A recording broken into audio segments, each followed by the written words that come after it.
اعوذ باللہ من الشیطان الرجیم بسم اللہ الرحمن الرحیم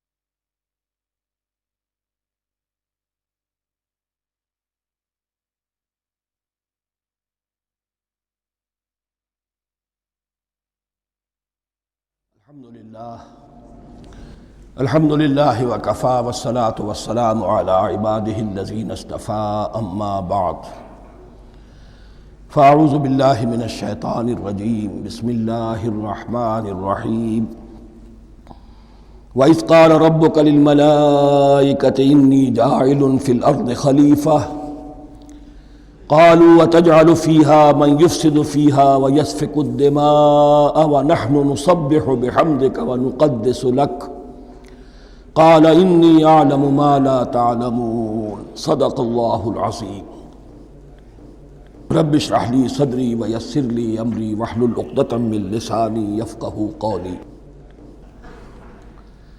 جیسا کہ میں نے عرض کیا تھا، سورہ بقرہ کے پہلے 4 رکوع نہایت اہم ہیں، نہایت جامع ہیں۔ پہلے 2 رکوعوں میں 3 قسم کے انسانوں کی وضاحت کی گئی، 3 قسم کے کردار کے نقشے کھینچ دیے گئے۔ تیسرے رکوع میں قرآن مجید کی دعوت کا خلاصہ آ گیا، توحید فی العقیدہ، توحید فی العمل، یعنی عبادت اللہ کی، ایمان بالرسالت، قرآن مجید کو منزل من اللہ کلام ماننا۔ اس میں اگر شک ہے تو جو بھی چیلنج تھا، اگر واقعتاً تمہیں شک ہے، حقیقت میں شک نہیں ہے، لیکن جیسا کہ تم کہہ رہے ہو کہ تمہیں شک ہے تو کوشش کرو اس کے مقابلے کی ایک صورت بنا لاؤ۔ پھر آخرت، جنت اور دوزخ، ان دونوں کا تذکرہ ہو گیا۔ پھر ایک خاص مسئلہ جو قرآن مجید کے اسلوب پر اعتراض کی شکل میں آیا کہ اس میں مچھر جیسی حقیر شے کا بھی تذکرہ ہے، اس کی حکمت بیان کر دی گئی کہ تشبیہ اور تمثیل میں ظاہر بات ہے کہ ممثل لہو اور ممثل بہی میں مناسبت چاہیے۔ جس چیز کے لیے تمثیل بیان کی جا رہی ہے، جس شے سے تمثیل بیان کی جا رہی ہے، ان میں مناسبت ہونی چاہیے، اس میں عظیم یا حقیر کا کوئی سوال نہیں۔ پھر یہ بات کہ جن لوگوں کے دلوں میں زیغ ہے، کجی ہے، وہ اس قرآن سے بھی ان کی ضلالت میں، گمراہی میں اضافہ ہوگا۔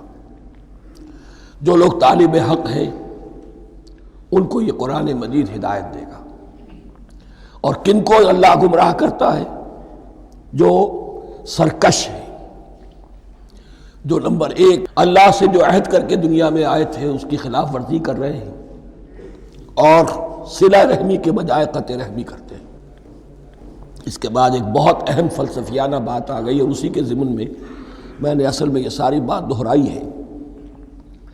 میں نے کہا تھا کہ یہ بات واضح ہوگی آگے جا کر سورہ غافر میں۔ پھر ذہن میں لائیے کہ جب یہ صورت نازل ہوئی ہے، سورہ غافر نازل ہو چکی تھی، لہذا یہاں اجمالی تذکرہ ہے، وہاں تفصیلی تذکرہ ہے۔ اہل جہنم کا قول نقل ہوا ہے، ربنا امتنا اثنتین واحییتنا اثنتین فاعترفنا بذنوبنا فہل الی خروج من سبیل۔ اے اللہ، تو نے 2 مرتبہ ہم پر موت وارد کی، 2 مرتبہ ہمیں زندہ کیا، اب ہم نے اپنے قصور تسلیم کر لیے، تو اب یہاں سے بھی کوئی اور مرحلہ ہے یا نہیں؟ یہاں سے نکلنے کا بھی کوئی راستہ ہے یا نہیں؟ اس سے حقیقت یہ واضح ہوئی، انسان کی تخلیق اول ہوئی عالم ارواح میں، صرف ارواح کی حیثیت سے، اور حدیث میں آتا ہے الارواح جنود مجندہ، لشکروں کی شکل، تمام انسان۔ ان سے عہد لیا گیا الست بربکم قالوا بلی، پھر سلا دیا گیا ارواح کو۔ یہ گویا کہ پہلی موت تھی جو ہم گزار آئے۔ پھر عالم خلق کا مرحلہ آیا۔ عالم خلق میں یہ تناسل کے ذریعے سے رحم مادر میں جب ایک جنین تیار ہوتا ہے تو ایک حدیث ہے حضرت عبداللہ ابن مسعود سے 4 مہینے کا جب جنین ہو جاتا ہے تو اس کے بعد وہ روح لا کر اس میں پھونک دی جاتی ہے. یہ گویا کہ احیاء اولا ہو گیا، پہلی مرتبہ کا زندہ کیا جانا، پہلی موت کی نیند سے جگا دیا گیا. اے تازہ واردان بساط ہوائے دل، اب ہم اس دنیا میں اس جسد کے ساتھ زندہ ہوئے، اب پھر موت آئے گی، جسد یہی چلا جائے گا جہاں سے آیا تھا، روح جہاں سے آئی تھی وہاں واپس جائے گی. ثم یمیتکم ثم یحییکم ثم الیہ ترجعون، پھر تمہیں اللہ کی طرف لوٹا دیا جائے گا. یہ ہے بہت گہرا نقطہ فلسفہ دین کا. اس کے بعد مضمون شروع ہو رہا ہے خلافت کا، جس کا اجمالی جو ہے تذکرہ تیسرے رکوع کی آخری آیت میں آ گیا. هو الذی خلق لکم ما فی الارض جمیعا، زمین میں جو کچھ ہے اے انسانوں تمہارے لیے پیدا کیا گیا. اسی کے ساتھ جڑتا ہوا مضمون اب خلافت کا آ رہا ہے. وَإِذْ قَالَ رَبُّكَ لِلْمَلَائِكَةِ إِنِّي جَاعِلٌ فِي الْأَرْضِ خَلِيفَةً، اور یاد کرو جب کہ کہا تھا تمہارے رب نے فرشتوں سے میں بنانے والا ہوں زمین میں ایک خلیفہ. اب خلیفہ کی حقیقت کو سمجھیے. خلیفہ کسے کہتے ہیں؟ نائب. عام طور پر لوگوں کو مغالطہ ہوتا ہے کہ خلیفہ جانشین جو ہے وہ تو کسی کے موت کے بعد ہوتا ہے، زندگی میں تو نہیں ہوتا. لیکن یہاں اصل میں ہمارے لیے بہت آسان ہے. انسان کی جو اصل حقیقت ہے اس دنیا میں، اس کو سمجھنے کے لیے یوں سمجھیے کہ ہم آج سے 50 سال پہلے انگریز کے غلام تھے. ہمارا بادشاہ یا ملکہ انگلستان میں تھا یا تھی. دہلی میں وائس رائے ہوتا تھا. وائس رائے کا کام کیا ہے؟ جو حکم آیا ہے ہز میجسٹیز گورنمنٹ کا یا ہر میجسٹیز گورنمنٹ کا جو حکم آیا ہے بلا چون و چرا، بغیر کسی تغیر اور تبدل کے نافذ کرے. ہاں جہاں کوئی حکم وہاں سے نہیں ہے تو یہاں کے حالات میں بہترین اپنی رائے قائم کرے، غور و فکر کرے یہاں کی مصلحتیں کیا ہے. جو چیز بھی امپائر کی مصلحت میں ہو اس کے مطابق فیصلہ کر سکتا ہے. بین ہی یہی رشتہ ہے. اللہ ہے لیکن اللہ نے اپنے آپ کو غیب کے پردے میں چھپا لیا ہے. زمین پر انسان ہے. اب انسان کا کام یہ ہے جو ہدایت آ رہی ہے اللہ کی طرف سے اس پر تو بے چون و چرا عمل کرے. جہاں کوئی ایکسپریس ہدایت نہیں ہے، کوئی واضح ہدایت نہیں ہے، وہاں اپنے بیسٹ ججمنٹ کو ایکسرسائز کرے. اسی کا نام اجتہاد ہے. غور و فکر کرے، سوچے، اور جو بات روح دین کے زیادہ سے زیادہ مطابقت رکھنے والی ہو اس کو اختیار کر لے. بین ہی یہی رشتہ ہے در حقیقت رشتہ خلافت کہ جو اللہ اور انسان کے مابین ہے. اب یہ جو دی گئی ہے یہ حیثیت تمام انسانوں کو دی گئی ہے. پوٹینشلی ہر انسان اللہ کا خلیفہ ہے. لیکن جو اللہ کا باغی ہو جائے، جو خود حاکمیت کا مدعی ہو گیا، گویا کہ وہ باغی ہے. اب اگر شاہ جہان بادشاہ تھا، اس کا کوئی ولی عہد تھا، اور ولی عہد جو ہے صبر نہیں کر سکتا، اپنے باپ کی زندگی ہی میں بغاوت کر دیتا ہے، حکومت حاصل کرنا چاہتا ہے، تو اب وہ کیا ہے؟ واجب القتل ہے. جو لوگ بھی حاکمیت کے مدعی ہو گئے، ویسے تو حقیقت واجب القتل ہے لیکن دنیا میں مہلت دی ہے اللہ نے. یہ دارالامتحان ہے. فوراً قتل نہیں کرتا، فوراً ختم نہیں کرتا. وَلَوْلَا كَلِمَةٌ سَبَقَتْ مِن رَبِّكَ إِلَىٰ أَجَلٍ مُّسَمًّى لَقُضِيَ بَيْنَهُمْ، اگر یہ پہلے بات طے نہ ہو چکی ہوتی، ایک وقت معین تک کے لیے انہیں مہلت اللہ نے نہ دی ہوتی تو اللہ فیصلہ چکا دیتا. لیکن مہلت دی ہے. لیکن کم سے کم اتنی سزا ملتی ہے کہ اب وہ خلافت کے حق سے محروم کر دیے گئے. گویا کہ اب خلافت دنیا میں ہوگی خلافت المسلمین. صرف وہی شخص کہ جو اللہ کو مانے اپنا حاکم مطلق، وہ خلافت کا اہل ہے. تو یہ چند باتیں خلافت کی اصل حقیقت کے ضمن میں یہیں پر سمجھ لیجیے. وَإِذْ قَالَ رَبُّكَ لِلْمَلَائِكَةِ إِنِّي جَاعِلٌ فِي الْأَرْضِ خَلِيفَةً قَالُوا أَتَجْعَلُ فِيهَا مَن يُفْسِدُ فِيهَا وَيَسْفِكُ الدِّمَاءَ وَنَحْنُ نُسَبِّحُ بِحَمْدِكَ وَنُقَدِّسُ لَكَ. اور یاد کرو جب کہ تمہارے رب نے کہا تھا فرشتوں سے کہ میں زمین میں خلیفہ بنانے والا ہوں، تو انہوں نے کہا کہ کیا تو بنائے گا اس میں جو فساد مچائے گا اس میں اور خوریزی کرے گا؟ وَنَحْنُ نُسَبِّحُ بِحَمْدِكَ وَنُقَدِّسُ لَكَ، ہم آپ کی تسبیح اور تحمید اور آپ کی تقدیس میں لگے ہوئے ہیں۔ قَالَ إِنِّي أَعْلَمُ مَا لَا تَعْلَمُونَ، فرمایا میں جانتا ہوں جو تم نہیں جانتے۔ اب یہاں سوال پیدا ہوتا ہے کہ فرشتوں کو یہ گمان کیسے ہوا، یا یہ خیال کیسے ہوا؟ دو رائے ہیں اس میں۔ ایک تو یہ کہ انسان کی تخلیق سے پہلے اس دنیا میں جنات تھے، اور انہیں بھی کچھ اللہ نے تھوڑا سا اختیار دیا تھا، اور انہوں نے یہاں فساد مچایا۔ انہی پر قیاس کرتے ہوئے فرشتوں نے سمجھا کہ انسان بھی پھر زمین میں فساد مچائے گا، خوریزی کرے گا۔ ایک دوسری اصولی بات یہ کہی گئی ہے کہ خلافت کا لفظ جب استعمال ہوا تو اس کے معنی ہے کہ کوئی نہ کوئی اختیار بھی ملے گا۔ جنات کے بارے میں خلافت کا لفظ کہیں نہیں آیا، انسان کے بارے میں آ رہا ہے۔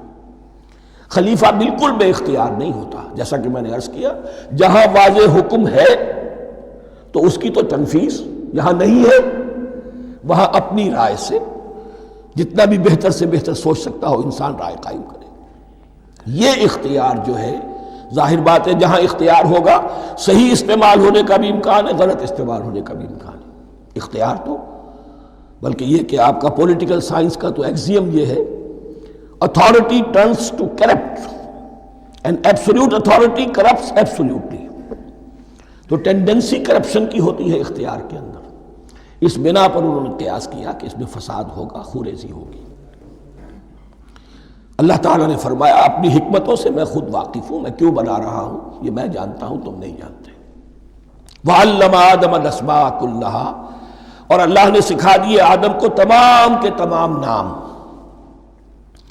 اب اس میں بھی ایک رائے تو یہ ہے، بلکہ اس میں تقریباً اجماع ہے مفسرین کا، کہ اس سے مراد ہے تمام اشیاء کے نام،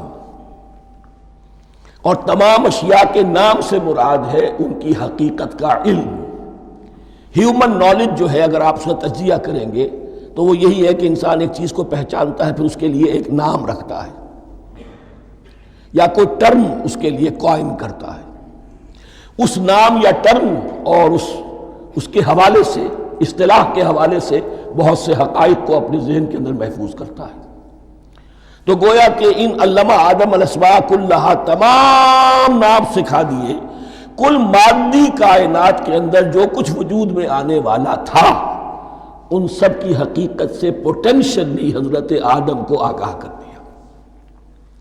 یہ پوٹینشل علم ہے، ہیومن نالج، جو ایکوائرڈ نالج ہے، جو انسان کو سم اور بصر اور اپنے اس دماغ کے کمپیوٹر کے ذریعے سے حاصل ہوتا ہے۔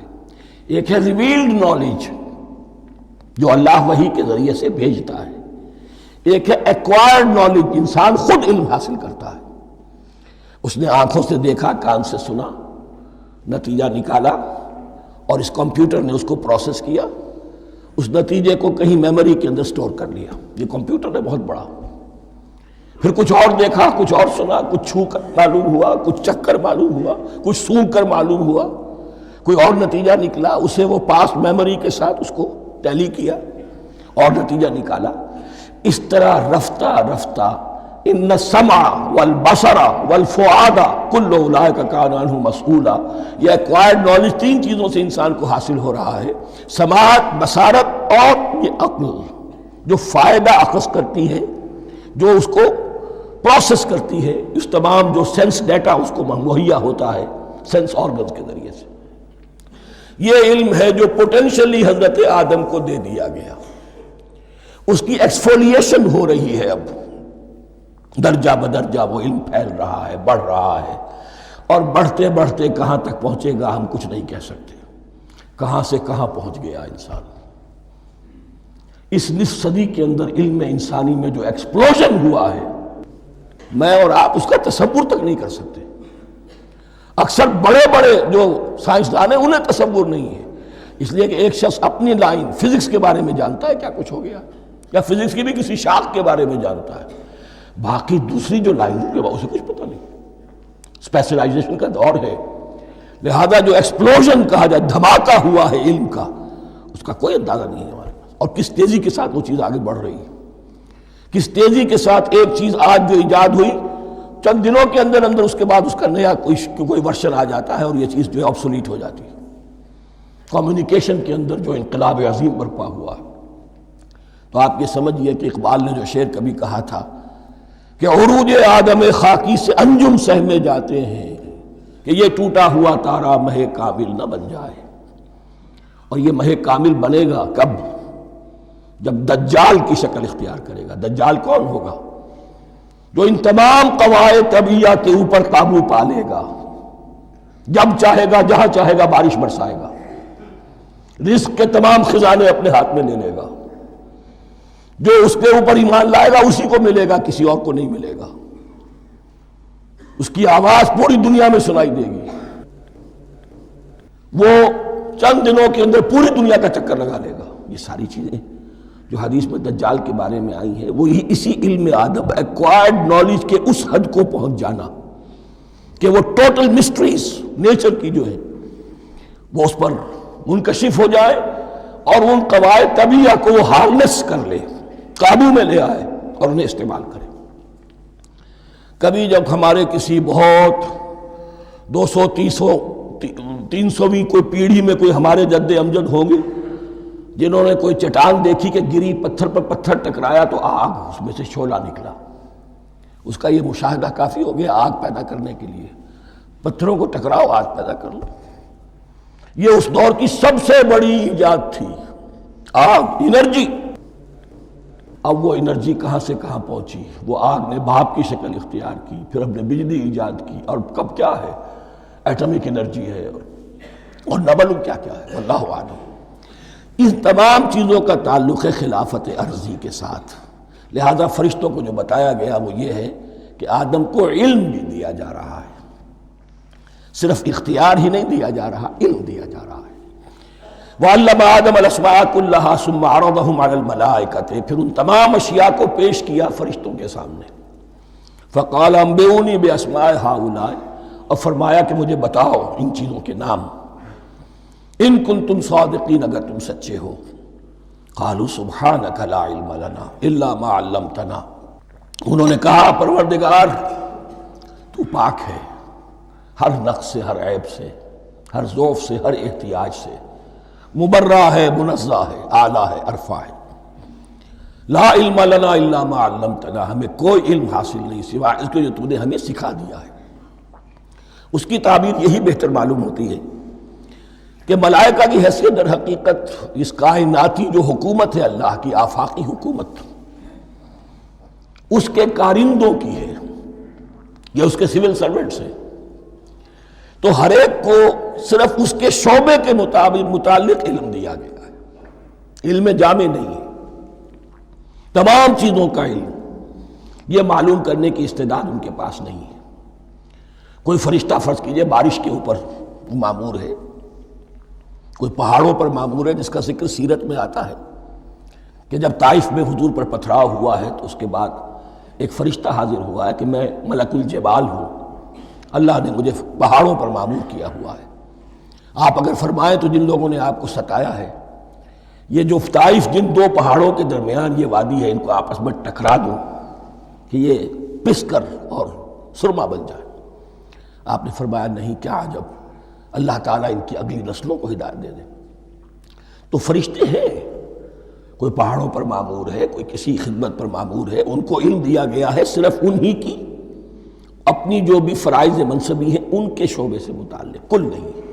جامعیت جو ہے علم کی وہ ہے کہ جو حضرت آدم علیہ السلام کو پوٹینشلی دے دی گئی اور جو اب بڑھتے بڑھتے ایک بہت جلاور درخت بن چکا۔ سبحانک لا علم لنا الا ما علمتنا انک انت العلیم الحکیم، یقیناً آپ ہی کی ذات ہے جو کل کے کل علم کی حامل ہے اور جس کے اوپر حکمت بھی، جس کی حکمت بھی کامل ہے، باقی تو ہر مخلوق میں سے ہر ایک کا علم ناقص رہے گا۔ العلیم، کل علم کا جاننے والا تو ہی ہے، الحکیم، کل حکمت وہ تو تیرے ہی پاس ہے۔ قال یا آدم انبئہم باسمائہم، اللہ نے فرمایا کہ آدم ان کو بتاؤ ان کے نام۔ فلما انباہم باسمائہم، تو جب انہوں نے بتا دیے ان کو فرشتوں کو ان کے نام. قال الم اقل لکم انی اعلم غیب السماوات والارض.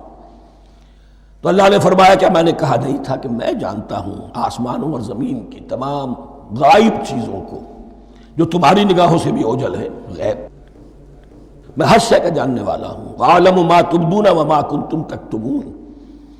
اور میں جانتا ہوں جو کچھ تم ظاہر کر رہے تھے اور جو کچھ تم چھپا رہے تھے. چھپانے میں محسوس ہوتا ہے کہ ان کی خواہش یہ تھی کہ خلافت ہمیں ملے. ہم خدام ادب ہیں، ہر وقت تسبیح و تحمید اور تقدیس میں مصروف ہیں، جو حکم ملتا ہے بجا لاتے ہیں. تو یہ خلافت کسی اور مخلوق کو کیوں ملے؟ یہاں صرف یہ اور بتا دوں کہ یہ چونکہ اب ایک تیسری مخلوق کا ذکر بھی بعد میں آئے گا. 3 صاحب تشخص مخلوقات ہیں اللہ کی. صاحب تشخص، صاحب شعور، جن میں میں کا شعور ہے. انا، میں. ایک ملائکہ ہے، ان کی تخلیق نور سے ہوئی ہے. ایک انسان ہے جن کی تخلیق گارے سے ہوئی ہے. ایک جنات ہیں جن کی تخلیق آگ سے ہوئی ہے. باقی حیوانات ہیں، ان میں شعور تو ہے، خود شعوری نہیں ہے. Self consciousness, there is a world of difference between consciousness and self consciousness. انسان جب دیکھتا ہے تو اس کو یہ بھی معلوم ہے میں دیکھ رہا ہوں. کتا بلہ دیکھتا ہے، اسے یہ اندازہ نہیں ہوتا کہ میں دیکھ رہا ہوں. دیکھنے کا ایک نتیجہ ہے جو نکل آتا ہے، لیکن میں کا وجود نہیں ہے. یہ انا، سیلف، ایگو، یہ انسان میں ہے، جنات میں ہے، شعور میں، اور فرشتوں میں ہے. ایک نوری مخلوق، ایک ناری مخلوق، ایک زمین کے اس کرسٹ میں یہ جو مٹی اور گارے، مٹی اور پانی کا جو ملغوبہ ہے گارے کی شکل میں، اس سے بنا ہے. قال یا آدم انبئهم باسمائهم فلما انباهم باسمائهم قال الم اقل لكم انی اعلم غیب السماوات والارض واعلم ما تبدون وما كنتم تكتمون واذ قلنا للملائکة اسجدوا لآدم فسجدوا الا ابلیس. اور یاد کرو جب کہ ہم نے کہا فرشتوں سے سجدہ کرو سب کے سب آدم کو، جھک جاؤ آدم کے سامنے. فسجدوا، ان سب نے سجدہ کیا، الا ابلیس، سوائے ابلیس کے. پہلی بات تو یہ سمجھیے کہ تمام ملائکہ کے سجدے کی ضرورت کیا تھی. کیا یہ صرف تعظیماً تھا؟ اور تعظیماً اگر تھا تو کیا آدم خاکی کی تعظیم تھی یا کسی اور شے کی تعظیم تھی؟ مکی صورتوں میں یہ بات 2 جگہ واضح کی گئی ہے. فَإِذَا سَوَّيْتُهُ وَنَفَخْتُ فِيهِ مِن رُوحِي فَقَعُوا لَهُ سَاجِدِينَ. جب میں اس آدم کی تخلیق مکمل کر لوں اور اس میں اپنی روح میں سے پھونک دوں، تب گر پڑنا اس کے سامنے سجدے میں. تعظیم اگر ہے تو آدم خاکی کی نہیں ہے، اس کے اندر جو ڈیوائن ایلیمنٹ ہے، جو ڈیوائن سپارک ہے، جو روح ربانی ہے، میری روح، اس کی ہے. اور نمبر 2، اس کی حکمت کیا ہے، علت کیا ہے، غرض و غایت کیا ہے؟ جیسا کہ میں نے عرض کیا، اس کائنات کی اس حکومت کے کارندے تو وہ ہیں. خلیفہ بنایا جا رہا انسان کو، جب تک یہ ساری سول سروس اس کے تابع نہ ہو خلافت کیسے کرے گا؟ دیکھیے میں جانا چاہتا ہوں، چوری کرنے کے لیے جانا چاہتا ہوں، راستے میں کتنے فیکٹرز ہوں گے، کتنے فزیکل فینومینا ہوں گے. میں چلنا چاہتا ہوں، میں زمین کو دھکیلتا ہوں، زمین مجھے دھکیلتی ہے. زمین مجھے نہ دھکیلے تو میں کیسے چلوں گا؟ یہ پوری کائنات جو ہے، یہ جب ہم کوئی ارادہ کرتے ہیں اور کوئی فعل کرتے ہیں تو اس فعل کے پورے ہونے میں، اس کے ظہور میں نہ معلوم کون کون سے ایلیمنٹس ہیں، کون کون سی فورسز آف دی نیچر ہیں جو ہمارے ساتھ موافقت کرتی ہے تو ہم وہ کام کر سکتے ہیں. اور ان سب پر فرشتے مامور ہیں، ہر ایک کی اپنی ڈومین ہے. اگر وہ تابع نہ ہوں تو خلافت کی کوئی معنی نہیں. خلافت دی گئی ہے، یہ ادھر جانا چاہتا ہے جانے دو، یہ نماز کے لیے مسجد میں جانا چاہتا ہے جانے دو، یہ چوری کے لیے نکلا ہے نکلنے دو. اس لیے کہ اس کو جو اختیار دیا گیا ہے، اس کے اختیار کے استعمال میں یہ تمام جو قوتیں ہیں وہ اس کے ساتھ موافقت کرتی ہیں، تب اس کا کوئی ارادہ وہ اچھا ہو یا برا وہ پایہ تکمیل کو پہنچ سکتا ہے۔ یہ گویا کہ سبارڈینیشن اس کے لیے سمبل کہ تمام فرشتوں کو جھکا دیا گیا۔ البتہ اس آیت میں ایک مغالطہ پیدا ہوتا ہے، الا ابلیس، سوائے ابلیس کے۔ مغالطہ یہ پیدا ہوتا ہے کہ شاید وہ بھی فرشتہ تھا، اس لیے کہ حکم تو فرشتوں کو دیا گیا تھا۔ پھر نوٹ کیجئے اس سے پہلے، بہت پہلے سورہ کہف نازل ہو چکی ہے، اور سورہ کہف میں فرما دیا گیا ہے کان من الجن ففسق عن امر ربی، وہ جن تھا پس اس نے سرکشی کی اپنے رب کے حکم سے۔ فرشتے کی شان یہ نہیں ہے، وہ اللہ کے کسی حکم کی سرتابی نہیں کرتا۔ لا یعصون اللہ ما امرہم ویفعلون ما یؤمرون، وہ اللہ کے کسی حکم کی نافرمانی نہیں کرتے اور جو حکم ملتا ہے بجا لاتے ہیں۔ یہ جنات کے اندر اختیار تھا، جیسے اختیار انسانوں کو دیا گیا ہے۔ جنات میں نیک بھی ہیں، بد بھی ہیں، اعلیٰ بھی ہیں، ادنا بھی ہیں، جیسے انسانوں میں۔ لیکن یہ عزازیل جو جن تھا، علم اور عبادت دونوں کے اعتبار سے بہت بلند ہو گیا تھا، اور یہ فرشتوں کا یوں سمجھیے کہ ہم نشین، فرشتوں کے ساتھ اس طور سے شامل، جیسے بہت سے انسان بھی اگر اپنی بندگی میں، زہد میں، عبادت میں، نیکی میں ترقی کریں تو ان کا ملائے اعلیٰ کے ساتھ، عالم ارواح کے ساتھ، عالم ملائکہ کے ساتھ ایک رابطہ قائم ہوتا ہے۔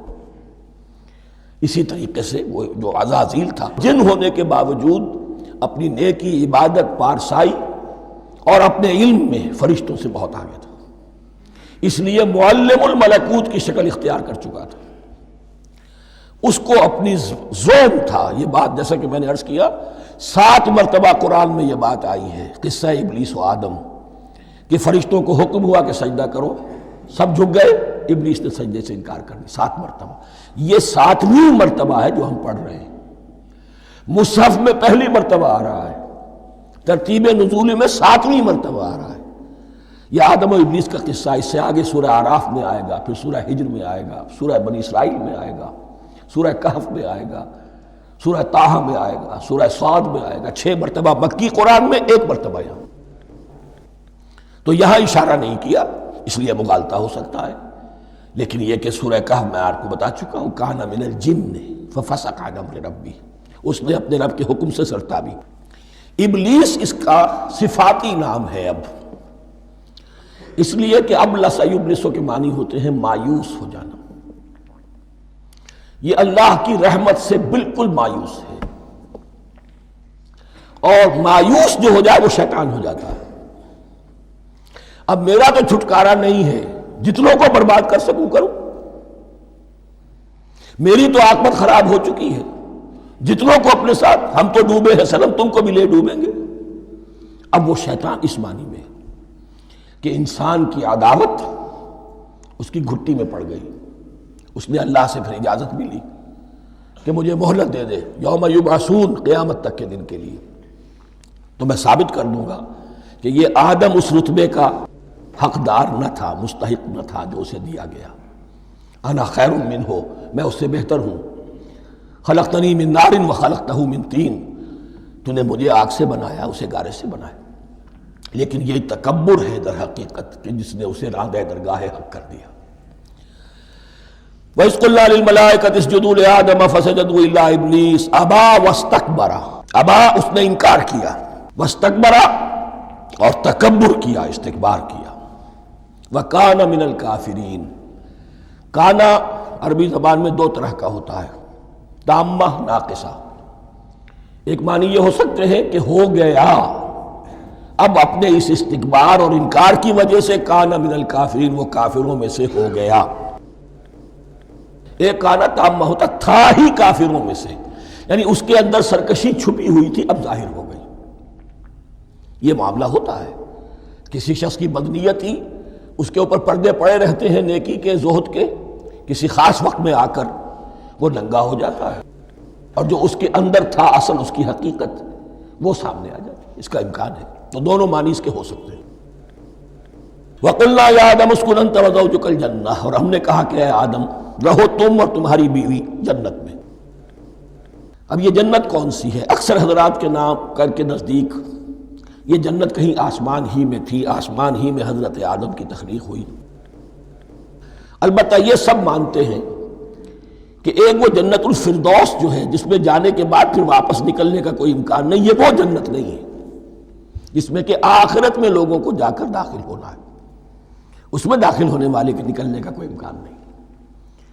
ایک رائے یہ بھی ہے، میرا رجحان اس رائے کی طرف ہے، تخلیق آدم اسی زمین پر ہوئی ہے۔ وہ جن مراحل سے گزری ہے تخلیق وہ ایک علیحدہ مسئلہ ہے۔ بائیولوجی اور وحی دونوں اس پر متفق ہیں کہ مٹی سے، کرسٹ آف دی ارتھ سے انسان بنا ہے، اس پر اتفاق ہے، قرآن کا بھی اور بائیولوجی کا بھی، جدید علم الحیوانات کا بھی، علم الحیات کا۔ سٹیجز کیا ہیں اس میں اختلاف ہو سکتا ہے، اس کو چھوڑ دیجئے، وہ اس وقت کا بحث نہیں۔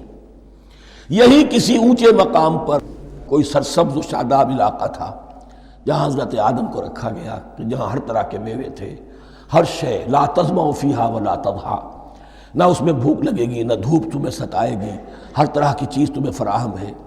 وہاں رکھے گئے ہیں صرف ایک ڈیمانسٹریشن کے لیے کہ انہیں نظر آ جائے کہ شیطان میرا دشمن ہے، وہ مجھے ورغلائے گا، طرح طرح سے میرے اندر وسوسہ اندازی کرے گا، میرے اور میری اولاد کے، صرف ایک ڈیمانسٹریشن۔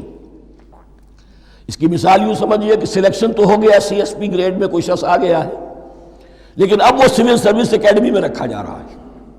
تو یہ کوئی اکیڈمی ہو سکتا ہے اسی زمین پر ہو، صرف بتانا یہ تھا کہ تمہیں معلوم ہو جائے کہ یہ شیطان تمہارا دشمن ہے۔ اس لیے کہ اس میں جو ایک لفظ حبوط کا آ رہا ہے، وہ حبوط صرف ایک ہی معنی میں نہیں ہوتا، دوسری معنی میں بھی ہے۔ واللہ عالم، یہ چیزیں پھر متشابہات میں رہیں گی، اس لیے ان کے بارے میں کوئی ایک رائے دوسری رائے، اس کے لیے ذہن سے، عقل سے بات کر کے ایک یا دوسری رائے اختیار کر سکتے ہیں۔ وَقُلْنَا يَا آدَمُ اسْكُنْ أَنْتَ وَزَوْجُكَ الْجَنَّةَ، اور ہم نے کہا کہ رہو اے آدم، تم بھی اور تمہاری بیوی بھی باغ میں، اس باغ میں، الجنہ، اس باغ میں، گویا کہ اشارہ کیا جا رہا۔ وَكُلَا مِنْهَا رَغَدًا حَيْثُ شِئْتُمْ، اور کھاؤ اس میں سے با فراغت جہاں سے چاہو، ہر طرح کا پھل ہے کھاؤ۔ وَلَا تَقْرَبَا هَٰذِهِ الشَّجَرَةَ، یہاں پہ اس درخت کا نام نہیں دیا گیا، اشارہ، اس درخت کے قریب مت جانا۔ فَتَكُونَا مِنَ الظَّالِمِينَ، تو تم ظالموں میں سے ہو جاؤ گے، تم حد سے گزرنے والوں میں سے ہو جاؤ گے۔ اب اس کی بھی حکمت سمجھیے کہ چونکہ ڈیمانسٹریشن کرانی ہے کہ تمہیں کسی چیز سے، ہزار چیزیں مباح ہیں دنیا میں، چند چیزیں پینے کی حرام ہیں، اب تم اگر ان ہزار مباح چیزوں کو چھوڑ کر حرام چیز کو پیتے ہو تو یہ تمہارا اختیار ہوا، جبکہ اللہ تعالیٰ نے مباحات کا دائرہ بہت وسیع رکھا ہے۔ جس سے چاہو چند رشتے ہیں جو بیان کر دیے گئے، یہ حرام ہے، محرمات ہے، ابدیہ ہیں، ان سے تو شادی نہیں ہو سکتی، باقی کسی مسلمان عورت سے دنیا کے کسی کونے میں وہ شادی کر سکتے، کروڑوں کے آپشنز آپ کے لیے خالی کھلے ہیں، لیکن پھر بھی انسان شادی نہ کرے، زنا کرے، یہ گویا کہ اس کی اپنی خباثت نفس ہے۔ ایک نہیں، دو دو، تین تین، چار چار تک شادی کرو، اجازت ہے تمہیں۔ تو اس اعتبار سے مباحات، اب یہ پورا باغ تمہارے لیے مباح ہے، بس ایک درخت ہے، اس کے پاس نہ جانا، اور درخت کا نام لینے کی کوئی ضرورت نہیں، تو آزمائش تھی نا، صرف ایک آزمائش اور اس کی ڈیمانسٹریشن۔ فَأَزَلَّهُمَا الشَّيْطَانُ عَنْهَا، تو پھسلا دیا ان دونوں کو شیطان نے اس درخت کے بارے میں۔ اب وہ کس کس طریقے سے پھسلایا، یہ بھی جیسا کہ میں نے عرض کیا 6 مرتبہ چونکہ یہ قصہ آ چکا ہے، اس کی آپ کو سورہ طٰہٰ میں تفصیل ملے گی، کس کس طریقے سے پھسلایا اور اس بات کے لیے تیار کیا۔ فَأَخْرَجَهُمَا مِمَّا كَانَا فِيهِ، تو نکلوا دیا ان دونوں کو اس کیفیت میں سے جس میں کہ وہ تھے، وہ کیفیت کہ نہ کوئی مشقت ہے، نہ کوئی محنت ہے، اور انسان کو ہر طرح کا اچھے سے اچھا پھل مل رہا ہے، تمام ضروریات فراہم ہیں، خاص کوئی حلۂ جنت ہے جس کا کہ لباس بھی عطا کیا گیا ہے، لیکن ان کیفیات سے اب نکال کر، اب جسے آپ کہیں گے بٹر فیکٹس آف لائف، اچھا اب جاؤ، یہ ڈیمانسٹریشن کرنی تھی، ہو گئی۔ شیطان تمہارا دشمن ہے، تمہارا اور تمہاری نسل کا، شیطان لعین، اور وہ تمہیں پھسلائے گا جیسے آج پھسلایا ہے۔ تم آگاہ رہنا اس کی شرارتوں سے۔ ان الشیطان لکم عدو فاتخذوہ عدوا، یہ شیطان تمہارا دشمن ہے، اسے اپنا دشمن ہی سمجھو۔ لیکن یہ ہے کہ اگر کچھ لوگ اسے دوست بنا لیں، اس کے ایجنٹ بن جائیں، اس کے کارندے بن جائیں، یہ ان کا چوائس ہے جس کی سزا انہیں ملے گی۔ فَأَخْرَجَهُمَا مِمَّا كَانَا فِيهِ وَقُلْنَا اهْبِطُوا بَعْضُكُمْ لِبَعْضٍ عَدُوٌّ، اور ہم نے کہا اترو، تم سب ایک دوسرے کے دشمن ہوگے۔ اب یہ چونکہ جمع کا صیغہ آیا ہے، ایک دوسرے کے دشمن ہوگے، تو ایک دشمنی تو شیطان اور آدم اور ذریت آدم کی ہے، ایک اور دشمنی بھی ہے جو انسان میں مرد اور عورت کے مابین ہے۔ عورت بھی پھسلاتی ہے، غلط راستے پر ڈالتی ہے، مرد عورتوں کو گمراہ کرتے ہیں، عورتیں مردوں کو گمراہ کرتی ہیں۔ قرآن مجید میں کہا گیا یا ایھا الذین آمنوا ان من ازواجکم واولادکم عدوا لکم فاحذروہم، اہل ایمان چوکنے رہو، چوکس رہو، تمہاری بیویوں اور اولاد میں سے تمہارے دشمن ہیں، بچ کر رہو، کیپ الرٹ، کہیں ان کی محبت تمہیں راہ حق سے منحرف نہ کر دے۔ تم ایک اچھا کام کرنا چاہتے ہو، بیوی رکاوٹ بن گئی، بیوی کو اچھا کام کرنا چاہتی، شوہر رکاوٹ بن گیا، تو یہ محبت نہیں ہے، یہ عداوت ہے۔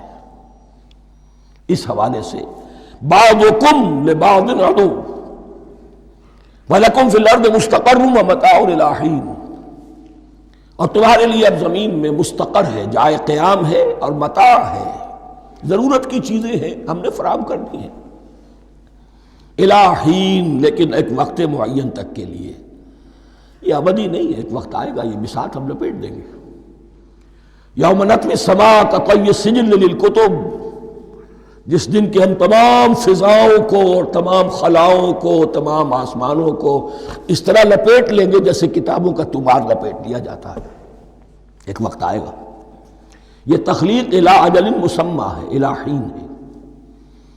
فتلقى آدم من ربہ کلمات فتاب علیہ، تو سیکھ لیے، حاصل کر لیے آدم نے اپنے رب سے کچھ کلمات، تو اللہ نے ان کی توبہ قبول کر لی۔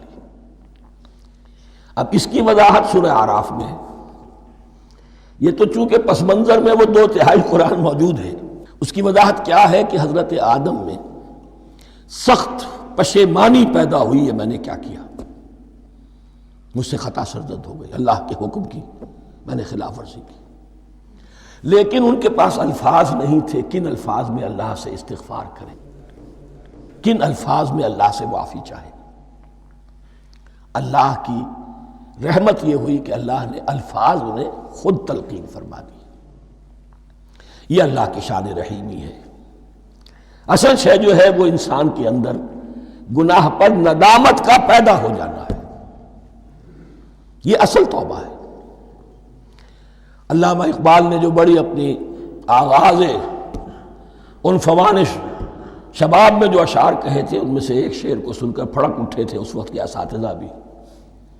موتی سمجھ کے شان کریمی نے چن لیے، قطرے جو تھے میرے عرق انفعال کے، انفعال کہتے ہیں شرمندگی کو، شرمندگی سے میری پیشانی پر جو پسینے کے قطرے نمودار ہو گئے، میرے پروردگار کو وہ اتنے عزیز ہوئے، اس نے انہیں موتی کی طرح چن لیا۔ موتی سمجھ کے شان کریمی نے چن لیے، قطرے جو تھے میرے عرق انفعال کے، تو فتلقى آدم من ربہ کلمات، ان پر پچھتاوا ہوا، ندامت ہوئی، اللہ نے انہیں الفاظ، وہ الفاظ کیا تھے وہ سورہ اعراف میں ہیں، ربنا ظلمنا انفسنا وان لم تغفر لنا وترحمنا لنکونن من الخاسرین، اے اللہ ہم نے اپنی جانوں پر ظلم کیا ہے، اور اگر تو نے ہمیں بخش نہ دیا اور رحم نہ فرمایا تو ہم تو خسارہ والوں میں ہو جائیں گے، تباہ ہو جائیں گے، برباد ہو جائیں گے۔ یہی پر فوری تقابل موجود ہے۔ غلطی ابلیس سے بھی ہوئی، حکم سے سرتابی ہوئی، لیکن اس پر ندامت نہیں ہوئی، تکبر کی بنا پر اور اکڑ گیا، انا خیر منہ۔ غلطی آدم سے بھی ہوئی، نافرمانی ہوئی، لیکن اس پر پشیمان ہوئے اور توبہ کی۔ وہ شیطنت ہے، یہ آدمیت ہے، ورنہ کوئی انسان گناہ سے اور معصیت سے مبرہ نہیں ہے۔ حضور کی ایک حدیث ہے، کل بنی آدم کلکم خطاؤون، کل بنی آدم خطاؤون وخیر الخطائین التوابون۔ آدم کے تمام اولاد، تمام انسان خطا کار ہیں، ان خطا کاروں میں بہتر وہ ہیں، اچھے وہ ہیں جو توبہ کرتے ہیں۔ تو یہاں حضرت آدم سے غلطی ہوئی، انہوں نے توبہ کی، پشیمانی ہوئی، ندامت ہوئی، اس نے کی اور اس پر جم گیا، اصرار کیا۔ فتلقى آدم من ربه کلمات فتاب علیہ انہ هو التواب الرحیم۔ یقیناً وہی تو ہے بہت توبہ کو قبول فرمانے والا اور بہت رحم فرمانے والا۔ یہ نوٹ کیجئے گا، توبہ کا لفظ دونوں طرف سے آتا ہے، بندہ بھی تواب وخیر الخطائین التوابون، تواب بندے بھی ہو گئے، تواب اللہ بھی ہے۔ اس کی اصل حقیقت کیا ہے؟ بندے نے خطا کی اور دور ہو گیا اللہ سے، اللہ نے اپنی رحمت کی نگاہ اس سے پھیر لی۔ بندے نے توبہ کی، اللہ پھر اپنی رحمت کے ساتھ اس کی طرف متوجہ ہو گیا۔ توبہ کے معنی پلٹنا۔ بندہ معصیت سے توبہ کر کے اپنی اصلاح کی طرف، بندگی کی طرف، اطاعت کی طرف پلٹ آیا۔ اللہ نے جو اپنی نظر رحمت پھیر لی تھی، اللہ نے پھر وہی اپنی شان غفاری اور رحیمی کے ساتھ بندے کی طرف توجہ فرما لی، جس کے لیے حدیث میں الفاظ آتے ہیں، تم اگر میری طرف بالشت بھراؤ گے میں ہاتھ بھراؤں گا، تم اگر چل کر آؤ گے میں دوڑ کر آؤں گا، ہم تو مائل بکرم ہیں کوئی سائل ہی نہیں، راہ دکھلائیں کسے رہنم منزل ہی نہیں۔ وہ تو تواب ہے، بس فرق یہ ہے کہ تابہ بندے کے لیے ہوگا تو الہ ہوگا، تابہ الہ، انی تبت الیک، اور جب اللہ کی طرف سے ہوگا تابہ علیہ، وہ اعلیٰ ہوگا، اس پر توبہ کی، یعنی اللہ کی بلند شان ہے تو انسان توبہ کرتا ہے تو اس کی طرف توبہ کرتا ہے۔ اللہ کی شان کیا ہے؟ وہ توبہ کرتا ہے تو بندے پر اعلیٰ، فتاب علیہ انہ هو التواب الرحیم۔ قلنا اہبطوا منہا جمیعا، ہم نے کہہ دیا اتر جاؤ اس سے اب تم سب کے سب۔ فَإِمَّا يَأْتِيَنَّكُم مِّنِّي هُدًى، اب یہاں لفظ آیا اہبطوا، یہاں بھی پہلے بھی آیا ہے۔ جو حضرات یہ سمجھتے ہیں کہ تخلیق آدم آسمانوں پر ہوئی ہے اور جنت بھی وہ آسمان میں ہے جہاں رکھے گئے تھے، آزمائشی یا ٹریننگ یا ڈیمانسٹریشن والی جنت، وہ یہاں حبوط کا ترجمہ کریں گے کہ آسمان سے زمین پر اترنے کا حکم دیا گیا۔ جو لوگ سمجھتے ہیں یہی کسی بلند مقام پر تھے، وہ کہتے ہیں کہ نیچے اترو، کسی بڑی اونچی سطح مرتفع پر اگر کوئی جگہ تھی تو اب نیچے اترو اور جاؤ، اب تمہیں زمین میں ہل چلانا پڑے گا، اب روٹی حاصل کرنے کے لیے یہ جو نعمتوں کے دسترخوان یہاں بچھے ہوئے تھے یہ اب تمہارے لیے نہیں ہے۔ اس کے لیے اس معنی میں اس لفظ کا استعمال جو ہے وہ آ جائے گا آگے چل کر اسی سورہ بقرہ کے اندر، کہ اس معنی میں بھی سورہ بقرہ کے 7ویں رکوع میں یہ لفظ استعمال ہوا ہے، تو امکان اس کا بھی ہے۔ بس اس سے آگے ادھر یا ادھر کی زیادہ بحث کرنے کا یہ موقع دورہ ترجمہ قرآن میں نہیں ہے۔ قُلْ اهْبِطُوا مِنْهَا جَمِيعًا فَإِمَّا يَأْتِيَنَّكُم مِّنِّي هُدًى فَمَن تَبِعَ هُدَايَ فَلَا خَوْفٌ عَلَيْهِمْ وَلَا هُمْ يَحْزَنُونَ، تو جب بھی آئے گی تمہارے پاس میری جانب سے کوئی ہدایت، تو جو کوئی میری ہدایت کی پیروی کرے گا اس کے لیے نہ خوف ہوگا اور نہ وہ حزن سے دوچار ہوگے۔ یہ ہے علم انسانی کا دوسرا گوشہ، ریویلڈ نالج۔ اس چوتھے رکوع کی جو حسن ہے اسے دیکھیے، شروع میں ایکوائرڈ نالج کا ذکر ہے جو پوٹینشلی حضرت آدم کی ذات میں رکھ دیا گیا، اور جو انسان نے پھر اپنی محنت سے ان السمع والبصر والفؤاد اس کے ذریعے سے آگے بڑھایا۔ یہ علم ہے چل رہا ہے، آج مغربی اقوام ہم سے بہت آگے ہیں،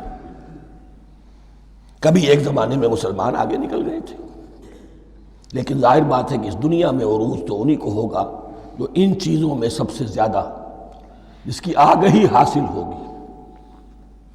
البتہ ایک علم وہ ہے جو آسمان سے نازل ہوتا ہے، یہ گیون ہے، ریویلڈ نالج ہے، یہ وحی ہے۔ فَإِمَّا يَأْتِيَنَّكُم مِّنِّي هُدًى، تمہارے مقام خلافت کا تقاضا یہ ہے جو احکام ہمارے آئے، جو ہدایات ہم بھیجیں، ان کو تو پوری طریقے سے اس کی پیروی کرو۔ فَمَن تَبِعَ ہدایہ، تو جو کوئی بھی میری ہدایت کی پیروی کرے گا، فَلَا خَوْفٌ عَلَيْهِمْ وَلَا هُمْ يَحْزَنُونَ وَالَّذِينَ كَفَرُوا، اور جو ناشکری کریں گے، کفر کریں گے، انکار کریں گے، وَكَذَّبُوا بِآيَاتِنَا، اور ہماری آیات کو جھٹلائیں گے، فَأُولَٰئِكَ أَصْحَابُ النَّارِ هُمْ فِيهَا خَالِدُونَ، تو وہ جہنمی ہوں گے، آگ والے ہوں گے، اس میں ہمیشہ ہمیشہ رہیں گے۔ یہ ہے گویا کہ چارٹر، اس نوع انسانی کو جو ابدی چارٹر اللہ نے دیا ہے، جبکہ زمین کا چارج دے دیا گیا خلیفہ کی حیثیت سے۔ یہاں یہ 4 رکوع جو ہے سورہ بقرہ کے، جو میں نے عرض کیا تھا، قرآن کی دعوت، قرآن کا بنیادی فلسفہ، اس پر یہ جام ہے، اور یہ مکی صورتوں کے مضامین کا خلاصہ۔ اب یہاں سے شروع ہو رہا ہے 5ویں رکوع سے، مسلسل 10 رکوع، مسلسل خطاب ہے بنی اسرائیل سے۔ البتہ ان میں ایک تقسیم ہے، پہلے رکوع میں دعوت ہے۔ دعوت جب ہوتی ہے تو آمادہ کرنا، تشویق، ترغیب، دل جوئی، نرمی، یہ دعوت کے اجزاء لا ينفک ہیں، اس کے بغیر دعوت مؤثر نہیں ہوتی۔ لہذا ان 7 آیات میں یہ یوں سمجھیے کہ ان 10 رکوعوں کے لیے یہ بمنزلہ فاتحہ ہے، جیسے سورہ فاتحہ 7 آیتوں کی، ایسے ہی اس دعوت سابقہ امت مسلمہ کو دعوت دی جا رہی ہے۔ تو کس طرح دی جا رہی ہے؟ یہ کون تھے؟ یہ بھی مسلمان ہی تو تھے نا، کافر تو ہو گئے حضور کا انکار کر کے، ورنہ وہ موسیٰ کے ماننے والے، شریعت ان کے پاس، بڑے بڑے علماء ان میں، علم کا چرچا ان میں، سب کچھ تھا، ان کو دعوت دی جا رہی ہے۔ لیکن میں اس لیے آپ کو چاہتا ہوں، اس کو توجہ دلا رہا ہوں، آج اگر مسلمانوں میں جو غافل ہو گئے، اپنی حقیقت کو بھول گئے، اپنے فرض منصبی سے غافل ہو گئے، دنیا کے اور قوموں کی طرح کی ایک قوم بن کر رہ گئے، اگر کوئی ایک داعی گروہ کھڑا ہو، کوئی جماعت، کوئی فرد، اور اس سے جماعت بنے، تو ظاہر بات ہے سب سے پہلے اسے اسی امت کو دعوت دینی ہوگی، اس لیے کہ دنیا تو اسلام کو پہچانے گی اس امت کے حوالے سے۔ فزیشن ہیل تھائی سیلف، پہلے یہ تو ٹھیک ہو، یہ کہیں پر صحیح اسلام کا نمونہ پیش کرے تو دنیا کو دعوت دے سکو گے، آؤ دیکھو یہ ہے اسلام۔ اس لیے ان کو جو دعوت دینے کا اسلوب ہونا چاہیے وہ عکس ہوگا اس اسلوب کا جو ان 7 آیات میں ہمارے سامنے آ رہا ہے۔ یا بنی اسرائیل اذکروا نعمتی التی انعمت علیکم، اے بنی اسرائیل، اسرائیل کو سمجھ لیجئے یہ مرکب لفظ ہے، اسر اسی سے اسیر بنا ہے، اسیر جو کسی کا قیدی ہوتا ہے، ایل عبرانی میں اللہ کے لیے ہے، اور اسرائیل کا ترجمہ ہے عبداللہ، اللہ کا غلام، اللہ کے ساتھ بندھا ہوا، اس کی اطاعت کے قلاتے کے اندر۔ تو یہ اسرائیل یہ لقب ہے حضرت یعقوب علیہ السلام کا، ان کے 12 بیٹے تھے، 12 بیٹوں سے جو نسل چلی وہ بنی اسرائیل ہے، انہی میں حضرت موسیٰ کی بعثت ہوئی اور تورات انہیں دی گئی، پھر یہ ایک بہت بڑی امت بنے۔ ان پر 4 ادوار آ چکے تھے قرآن مجید کے نزول کے وقت، 2 مرتبہ اللہ کی رحمت کی بارشیں ہوئیں، انہیں عروج نصیب ہوا، 2 مرتبہ ان کو دنیا پرستی، شہوت پرستی، اللہ کے احکام کو پس و پیش ڈال دینے کی سزا میں عذاب کے کوڑے ان پر برسے۔ اس کا ذکر آئے گا سورہ بنی اسرائیل کے پہلے رکوع میں۔ اس وقت جب کہ قرآن نازل ہو رہا ہے، اس وقت وہ اپنے اس زوال کے دور میں تھے۔ حال یہ تھا کہ حضور صلی اللہ علیہ وسلم کی بعثت سے پہلے ہی 2nd ٹیمپل بھی شہید کیا جا چکا تھا، گرایا جا چکا تھا۔ حضرت سلیمان نے جو بنایا تھا ہیکل سلیمانی، جس کو یہ فرسٹ ٹیمپل کہتے ہیں، اسے نیبوکدنضر نے گرا دیا تھا حضرت مسیح سے بھی کئی 100 سال پہلے۔ لیکن اس کے بعد پھر یہ رومنز نے سن 70 عیسوی میں حضور کی ولادت سے 500 برس پہلے ان کا یہ یروشلم تباہ و برباد ہوا، اس میں لوگوں کو قتل کیا گیا، قتل عام ہوا، اور سیکنڈ ٹیمپل جو ہے وہ بھی گرا دیا گیا، جو اب تک گرا پڑا ہوا ہے۔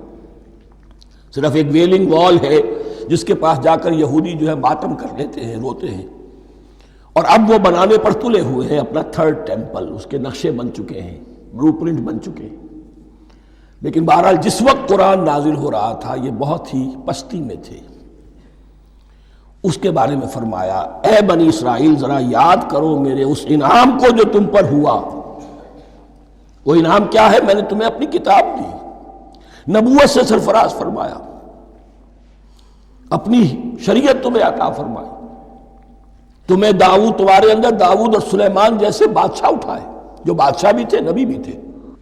وَأَوْفُوا بِعَهْدِي، اور میرے وعدے کو پورا کرو تاکہ میں بھی اپنے وعدے کو پورا کروں۔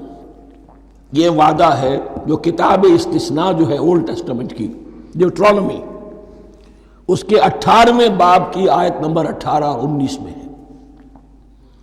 حضرت موسیٰ سے خطاب کر کے اس میں اللہ نے یہ الفاظ فرمائے، میں ان کے بھائیوں میں سے تیرے مانند ایک نبی برپا کروں گا اور اس کے منہ میں اپنا کلام ڈالوں گا، اور وہ وہی کچھ بتائے گا جو میں اس سے کہوں گا۔ یہ گویا کہ حضرت موسیٰ علیہ السلام کی امت کو بتایا جا رہا تھا کہ نبی آخر الزماں آئیں گے اور تمہیں انہیں قبول کرنا ہے۔ قرآن مجید میں اس کا بڑا تفصیلی ذکر سورہ اعراف میں آئے گا انشاءاللہ، لیکن یہاں فرمایا اوفوا بعہدی اوف بعہدکم، تم میرا عہد پورا کرو، میرے اس نبی کو تسلیم کرو، اس پر ایمان لاؤ، اس پر کی صدا پر لبیک کہو، تو میں تمہیں میرے انعام و اکرام اور بڑھتے چلے جائیں گے۔ وَإِيَّايَ فَارْهَبُونَ، اور صرف مجھ سے ڈرو۔ وَآمِنُوا بِمَا أَنزَلْتُ مُصَدِّقًا لِمَا مَعَكُمْ، اور ایمان لاؤ اس پر جو میں نے نازل کیا ہے، جو تمہارے پاس جو تورات ہے اس کی تصدیق کرتے ہوئے آیا ہے۔ اس کے دو معنی ہے، ایک تو قرآن تصدیق کرتا ہے تورات کی اور انجیل کی، فیہا ہدی و نور، فیہ ہدی و نور، اور دوسرے یہ کہ قرآن اور محمد صلی اللہ علیہ وسلم ان پیشین گوئیوں کے مصداق بن کر آئے ہیں جو تورات میں تھی، ورنہ وہ پیشین گوئیاں جھوٹی ثابت ہوتی۔ ان کے مصداق کون ہے؟ قرآن اور محمد صلی اللہ علیہ وسلم، یہ دونوں معنی اس کے ہیں۔ وَآمِنُوا بِمَا أَنزَلْتُ مُصَدِّقًا لِمَا مَعَكُمْ وَلَا تَكُونُوا أَوَّلَ كَافِرٍ بِهِ، اور دیکھو تم ہی سب سے پہلے ان کا کفر کرنے والے نہ بن جاؤ۔ تمہیں تو سب کچھ معلوم تھا، تم تو منتظر تھے، تم تو آخری نبی کے انتظار میں تھے اور ان کے حوالے سے دعائیں کیا کرتے تھے کہ اللہ اس نبی آخر الزمان کے واسطے سے ہماری مدد فرما اور کافروں کے مقابلے میں ہمیں فتح عطا فرما۔ یہ آئے گا آگے چل کر اسی سورہ بقرہ کے اندر۔ لیکن اب تم ہی سب سے بڑھ کر کافر ہو گئے، تم ہی سب سے بڑھ کر دشمن ہو گئے۔ وَلَا تَكُونُوا أَوَّلَ كَافِرٍ بِهِ وَلَا تَشْتَرُوا بِآيَاتِي ثَمَنًا قَلِيلًا، اور دیکھو میری ان آیات کے عوض حقیر سی قیمت قبول نہ کرو۔ یہ آیات الہیہ ہیں، ان کو رد کر رہے ہو، کس لیے؟ ہماری مسندیں، ہماری حیثیت، ہماری چودراہٹیں، کہیں ان پر کوئی آنچ نہ آ جائے۔ حقیر سی چیزیں، یہ صرف اس دنیا کا سامان ہے، اس کے سوا کچھ نہیں۔ وَلَا تَشْتَرُوا بِآيَاتِي ثَمَنًا قَلِيلًا وَإِيَّايَ فَاتَّقُونِ، اور صرف مجھ سے تقوی اختیار کرو، میرا تقوی اختیار کرو۔ وَلَا تَلْبِسُوا الْحَقَّ بِالْبَاطِلِ وَتَكْتُمُوا الْحَقَّ وَأَنْتُمْ تَعْلَمُونَ، اور نہ گڈمڈ کرو حق کے ساتھ باطل کو، اور مت چھپاؤ حق کو، درا حالے کہ تم جانتے ہو۔ یہ بات اچھی طرح نوٹ کرنی ہے، جانتے بوجھتے کرنا، ایک ہے مغالطے میں کرنا، وہ ضلالت ہے، گمراہی ہے۔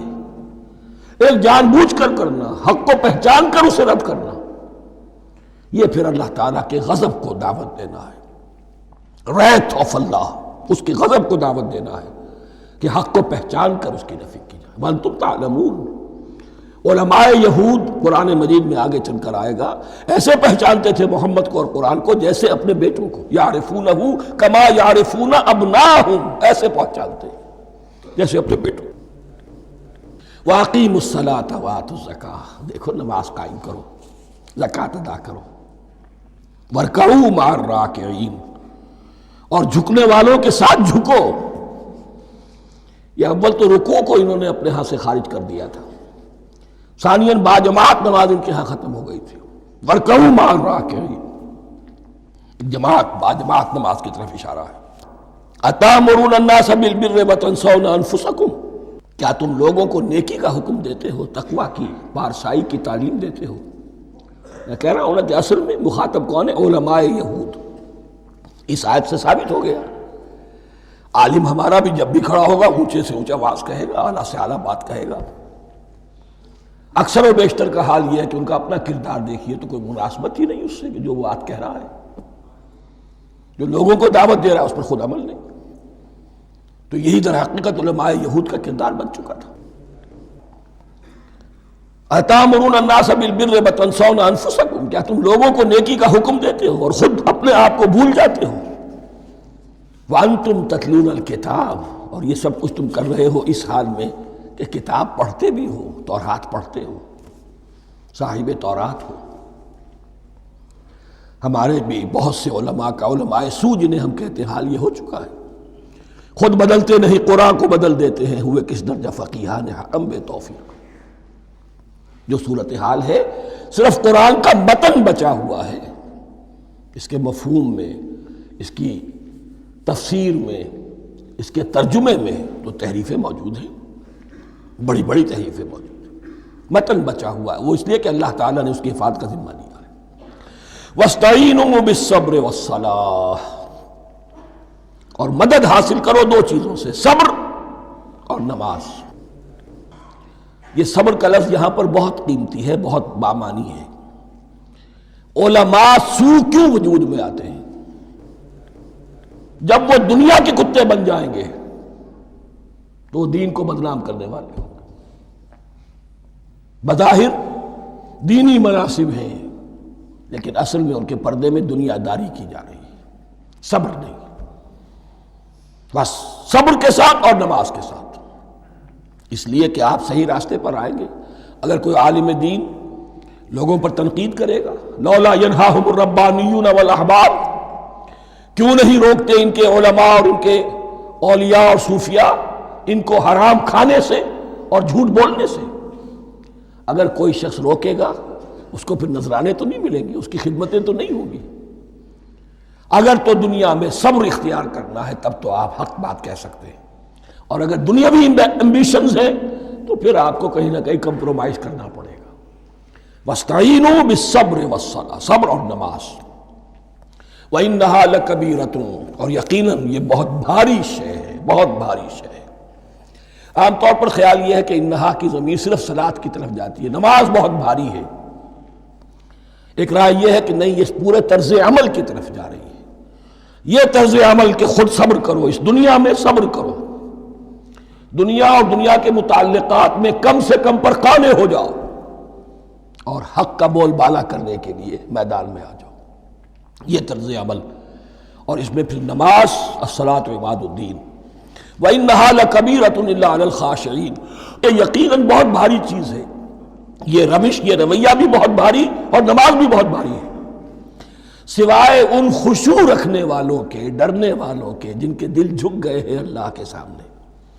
الذین یظنون انہم ملاقو ربہم، جنہیں یہ یقین ہے کہ انہیں اپنے رب سے ملاقات کرنی ہے، جیسا کہ میں نے شروع میں توجہ دلائی تھی، وبالآخرۃ ہم یوقنون، یہ ایمان بالآخرت ہے جو انسان کو سیدھا رکھتا ہے عمل کے میدان میں۔ الذین یظنون انہم ملاقو ربہم وانہم الیہ راجعون، اور جنہیں یہ یقین ہے کہ بالآخر اسی کی طرف ہمیں لوٹنا ہے۔ بارک اللہ لی ولکم فی القرآن العظیم ونفعنی وإیاکم بالآیات والذکر الحکیم۔